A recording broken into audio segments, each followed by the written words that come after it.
Mesdames et messieurs, soyez les bienvenus dans Passerelle. Le peuple haïtien vient de vivre une catastrophe d'une violence inouïe. En quelques minutes, plus de 100 000 personnes, parmi lesquelles beaucoup d'enfants, ont perdu la vie, écrasés dans leur maison ou sur leur lieu de travail. Notre équipe vous propose de rencontrer des Haïtiens ou amis d'Haïti neuchâtelois qui partagent avec nous leurs douleurs, mais aussi leurs espoirs. Il y a un tremblement de terre, et puis il y a un incendie, et puis... Pour Ibena Garot-Thomas, pasteur haïtienne de la paroisse réformée du Val-de-Rue-Ouest, la vie a basculé le mardi 12 janvier à 22h53 heure suisse, lors du tremblement de terre qui a dévasté Port-au-Prince, la capitale d'Haïti et ses environs. J'ai appris cette nouvelle seulement mercredi matin par ma collègue directe qui me disait « Mais bien dis donc, il y a eu un tremblement de terre en Haïti assez important ». Et ma première réaction, c'était de dire « En Haïti, on n'est pas touché par des tremblements de terre, c'est plutôt par des cyclones ». À partir de ce moment-là, j'ai commencé à téléphoner dans ma famille, puis j'ai pas eu de réponse. Et en allumant la télé, c'était là. En quelques minutes, plus de 100 000 personnes perdent la vie sous les tonnes de béton effondrées, tandis que les survivants, livrés à eux-mêmes, tentent de sauver ceux qui peuvent l'être. Ce qui frappe, c'est l'ampleur de la destruction, sa violence, la disparition d'une autorité étatique et la fragilité de l'existence humaine. La famille proche d'Ibena Garot échappe à la catastrophe, mais comme beaucoup d'Haïtiens, n'a plus de maison. J'ai été plus que choquée, je suis bouleversée. Il y a cette culpabilité de me dire que je peux manger, voilà, j'ai chaud, et puis mais les miens sont en train de camper, il manque du nécessaire. C'est une souffrance de savoir qu'ils sont stressés, qu'ils sont angoissés et qu'ils ne peuvent pas envisager l'avenir. À quoi on se raccroche dans ces moments-là ? À un moment, je me dis que je suis obligée d'être en vie pour mon fils, pour ma famille, pour les autres. Il y a du sens que je continue à vivre, mais plus comme avant. Avant le 12 janvier, je menais une vie tout à fait tranquille avec mon travail, ma famille. Et puis par rapport à Haïti, j'avais pris une pause. Une pause, c'est-à-dire par rapport à ce qui se passe là-bas. J'étais tellement révoltée, je ne voulais plus suivre la situation politique en Haïti. Après le 12 janvier, tout à coup, je dis qu'est-ce que je fais là? Est-ce que j'aurais pas meilleur temps de retourner en Haïti et puis de participer à la reconstruction de ce pays? Il y a tellement tout à faire, tout à refaire. L'histoire haïtienne est jalonnée d'obstacles qui ont fini par faire de cette première république noire, fondée en 1804, l'un des pays les plus pauvres du monde. Endettement imposé par les puissances coloniales, dictature, catastrophes naturelles, instabilité politique ont brisé les rêves de Toussaint Louverture, héros de la Révolution haïtienne, qui souhaitait voir s'émanciper son peuple maintenu en esclavage pendant des siècles. La tyrannie du maître, remplacée par la tyrannie de l'argent. Nous qui avons survécu à ce drame, nous devons nous accrocher beaucoup plus à la vie. Donc, pour nous occuper de ceux qui sont handicapés par ce séisme, de nous occuper de ces milliers d'enfants qui sont orphelins aujourd'hui. Pour leur mémoire, nous sommes obligés de nous accrocher à la vie. Quel sens vous donnez à tout cela ? Être dans un chaos comme ça, il n'y a pas de sens, il y a du non-sens. Ce qui donne sens maintenant à cette catastrophe, c'est de se dire qu'aujourd'hui ou jamais, Haïti a la possibilité de se reconstruire une fois pour toutes. Vous n'en voulez pas, vous n'êtes pas en colère envers Dieu ? Non, je ressens ni de colère ni de révolte. Je relis la passion différemment. C'est-à-dire ? Je vois la passion du Christ, ce Dieu qui nous rejoint dans tout ce qui est de fragile en l'être humain. Ce Dieu faible, crucifié, qui nous qui souffre avec nous. Et à nos côtés, l'histoire de la Passion prend tout son sens à travers une telle catastrophe. Et ma foi, elle est soutenue aussi par l'espérance.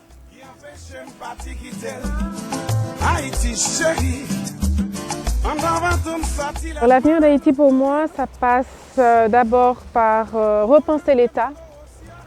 L'État ne pouvait plus continuer à ignorer la masse populaire. Penser la politique de décentralisation, parce que tout est centré sur Port-au-Prince. Et puis penser l'agriculture. Depuis plusieurs décennies, les paysans ont toujours été ignorés, méprisés. Et aujourd'hui, c'est aussi l'occasion de penser à eux, de leur donner les moyens de cultiver leurs terres et puis de soutenir la politique agraire. Il ne faut pas oublier la devise du peuple haïtien, c'est « l'union fait la force ». Beaucoup de mains, le fardeau s'allège.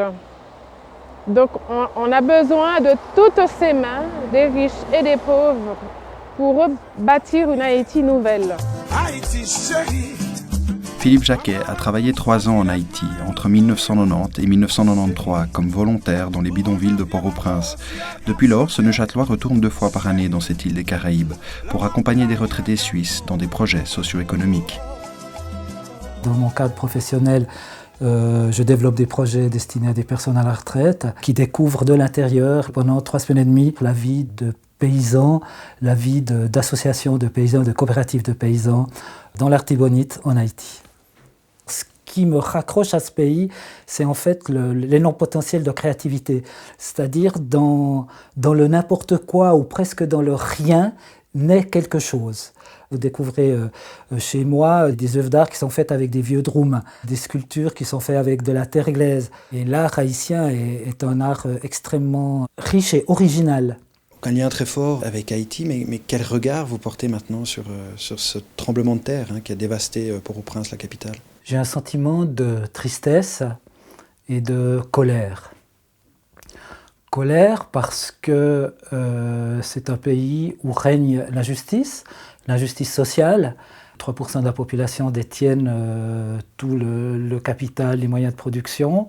Injustice dans le domaine de la santé, au niveau de la formation professionnelle, de l'éducation, en termes d'urbanisation. Les gens vivent de façon indigne à Port-au-Prince. Injustice économique. Haïti ne vit que par les importations. Les importations ne sont pas nationalisées, sont privées, c'est-à-dire que sur cet état de misère, quelques personnes réalisent des fortunes gigantesques.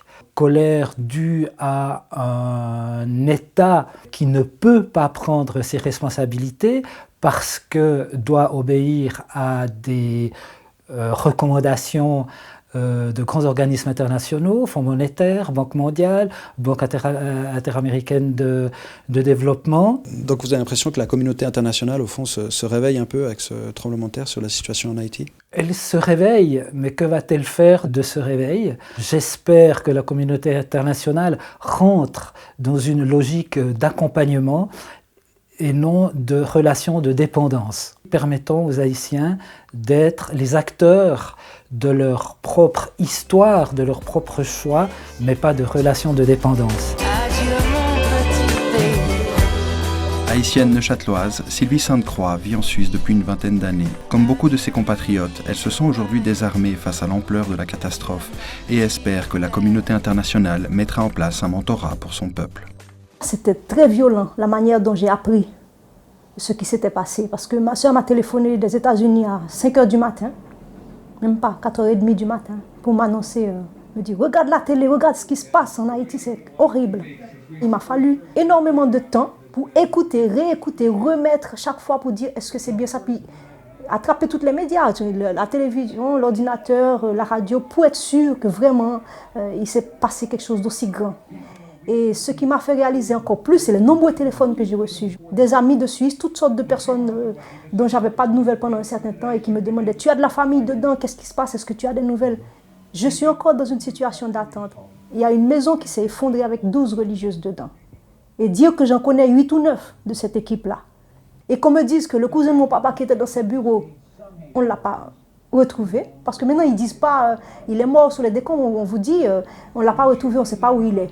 Il y a aussi des cousines dont on n'a pas de nouvelles. Je crains vraiment que la liste s'allonge. Et comme je vous disais, aucun Haïtien, surtout comme tout est centralisé à Port-au-Prince, aucun Haïtien ne peut dire qu'il connaît personne dans cette région. C'était une heure d'affluence, une heure où il y a des gens qui venaient de province pour acheter des provisions, pour tourner un peu en ville. L'après-midi, ce n'est pas encore fermé. Les écoles, il y en a qui fonctionnent de 7h à 1h de l'après-midi, mais il y en a aussi qui reprennent de 1h30 à 6-7h le soir. Les bureaux, les gens qui sont en train de travailler. Donc c'était vraiment une heure où c'était la surprise générale parce que personne n'était préparé. On n'est jamais préparé à ces choses-là, mais de cette violence, c'est important quand on parle de la manière dont quelqu'un est décédé. Quand on vous dit que quelqu'un est mort, la première chose qu'on vous demande, si c'est à l'hôpital ou n'importe, comment est morte cette personne? Paisiblement, choquée, qu'est-ce qui s'est passé? On veut savoir les derniers moments de la vie de cette personne. Et quand on vous dit qu'on a trouvé une jambe, toujours on disait que c'était toujours la masse souffrante, la couche prolétaire qui paye toujours les conséquences des mauvaises constructions au bord de l'eau, vers un pont, etc. Et cette fois, même les maisons structurées, les maisons bien construites, par exemple cette maison des Sœurs, c'est une maison que j'ai bien connue. D'ailleurs, le pape Jean-Paul II, quand il est allé en Haïti, il est passé par cette paroisse Perpétuel Secours au Bel-Air. Et même cette maison, quand tu me dis, mais si cette maison, elle a pu s'effondrer, si la cathédrale, le palais, etc., on se dit, mais finalement, ça a touché tout le monde. Dans la mentalité haïtienne, une chose, c'est qu'on vit constamment avec l'idée de la mort. Vous traversez la route, ça peut très bien arriver que vous y reveniez pas de l'autre côté. Et pourquoi ? Parce que dans notre mentalité, on vit avec l'évidence. On se dit, puisqu'il y a la vie, il y a aussi la mort à côté. Donc, c'est pas qu'on privilégie, mais on dit toujours, la vie et la mort, c'est frères et sœurs. On ne sait pas si demain on va se réveiller. Donc, on vit toujours avec ça. C'est aussi peut-être pour ça que le choc, je ne sais pas, puisque je ne l'ai pas vécu sur place, mais a été un peu moins rude parce que les gens, ils font avec. Ils se disent, la mort, voilà, ça fait partie de la vie. Ce que ça m'a laissé en tant que personne croyante, c'est de faire autant de bien qu'on peut, d'aimer autant qu'on peut, et puis de vivre chaque jour, chaque moment présent. C'est ce que j'ai un peu appris, à essayer de vivre l'instant présent. Il y a quelque chose qui s'est passé là, il y a un avant et un après? Et oui, puisque figurez-vous qu'à 3h, 4h, comme quelqu'un disait, j'étais riche. J'avais une belle maison, j'avais ma voiture, j'allais chercher mes enfants à l'école. À 5h, 6h, j'ai plus rien. Je suis dans la rue, je suis sous tente. Donc ça nous remet aussi dans l'idée que tout est relatif. Hein, surtout le bien matériel, bon voilà, on ne va pas le prendre avec. En tout cas, la vision d'un croyant de chez nous, c'est un peu ça. Et ça nous fait d'autant plus tirer les leçons de vie par rapport à cette catastrophe en se disant que finalement, profitons de la minute parce que demain, dans quelques minutes plus tard, on ne sait pas ce qui va se passer.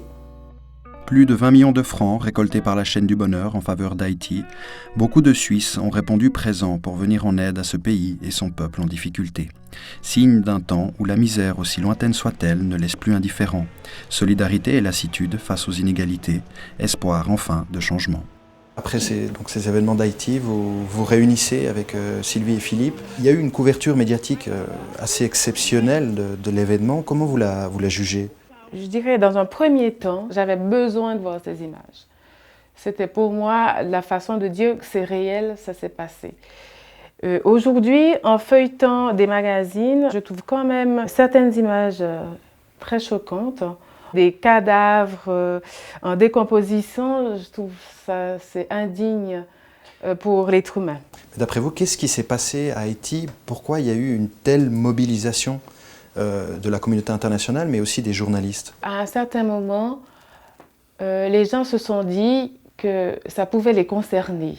Du jour au lendemain, qu'on soit suisse, américain ou canadien ou chinois, on peut se retrouver sans rien. Peut-être de voir encore cette catastrophe d'une ampleur inimaginable fait qu'on s'est dit, comme j'ai entendu beaucoup de gens dire, mon Dieu, pourquoi encore ce pays déjà pauvre doit de nouveau subir une telle catastrophe? Et je pense qu'ils se sont dit, les pauvres, il faut les aider parce qu'ils en peuvent plus. Et nous, si on était dans cette situation, comment on vivrait ça? Comment on serait? Comment ce peuple arrive à faire face à tant d'énormités, quoi, au niveau... Alors je pense que la couverture médiatique, elle est très présente parce que 21e siècle, de pouvoir encore montrer du chaos et de l'absurde, peut être porteur de réflexion ou de quête de sens. L'état du pays ou l'état de la capitale, je dirais déjà avant le séisme, avait atteint un niveau de chaos. Au niveau historique, Port-au-Prince était une ville qui a été construite pour un maximum de 300 000 personnes. C'est-à-dire que toutes les infrastructures sont prévues pour 300 000 personnes. Et à Port-au-Prince, à ce jour, la population se dénombre entre... Alors les optimistes ils disent 2 millions et demi, les pessimistes 4 millions. Ivena, est-ce que vous pensez que symboliquement, il n'y a finalement pas une idée de réconciliation entre une île pauvre où vivent des descendants d'esclaves et une communauté internationale riche qui a souvent, au fond, été derrière la pauvreté des Haïtiens? Le mot réconciliation, j'en sais rien, il n'y a qu'eux qui peuvent le dire. Mais en tout cas, de mon point de vue en tant qu'haïtienne, il y aurait, en tout cas la France qui a une grande dette envers le peuple haïtien. Parce que après l'indépendance d'Haïti en 1804, Haïti était mis au ban par les nations. Donc pour pouvoir être reconnu en tant que pays indépendant, Haïti a dû payer une dette de 180 millions de francs or et que Haïti a payé jusqu'en 1946 au gouvernement français. Donc Haïti indépendant, Haïti aussi ruiné. Et puis, plus largement par rapport à la communauté internationale, je dirais qui est le regard, le changement de regard, qui nous envisage aujourd'hui au lieu de nous dévisager. Parce qu'avant, Haïti, pays de tonton Macoute, pays maudit, donc c'est pas vraiment quelque chose de valorisant pour nous aider à remonter la pente. Ce qui est frappant, en fait, pour vous, Haïtiens, c'est que l'histoire est très importante. Ah oui. Oui. Alors, elle est non seulement importante, elle est aussi riche et fascinante. Puis vous avez une fierté justement du fait que vous étiez aussi la première république noire du monde. Voilà, on a cette fierté-là. Et puis, on a toujours été aussi, quelque part, ridiculisés. Ce que les Français disaient aux Guadeloupéens, Martiniquais qui essayaient d'avoir leur indépendance, les Français leur disaient regardez Haïti, vous voulez devenir comme eux? Moi je dirais sans cette fierté-là, on serait rien. C'est pas une forme d'orgueil, c'est une simple fierté. À l'intérieur de chaque Haïtien, on a ce petit patrimoine qu'on peut pas nous enlever. C'est ça qui nous donne aussi l'envie de tenir debout, de dire malgré tout, vous valez quelque chose parce qu'on a une histoire qui est riche.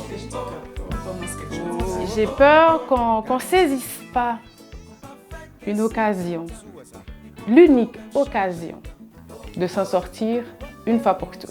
Veillez à cet État prédateur qui a toujours méprisé cette masse populaire. J'ajoute que tous ceux qui nous accordent leur aide puissent avoir un regard. De toute façon, ils le savent souvent.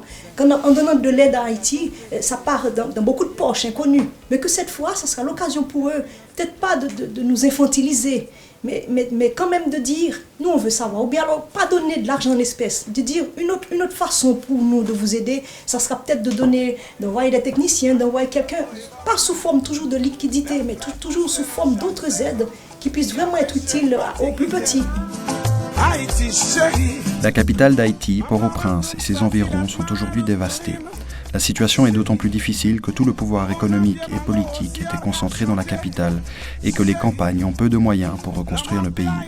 Le rôle de la communauté internationale sera donc déterminant pour l'avenir, mais aussi l'action et les espoirs de chacun, aussi humble soit-il. Aujourd'hui, le peuple haïtien est en deuil, mais il a soif aussi de changement et regarde déjà vers l'avenir. Appauvri par de nombreuses crises, il n'est que plus conscient de la nécessité et de la justesse d'une solidarité mondiale entre êtres humains.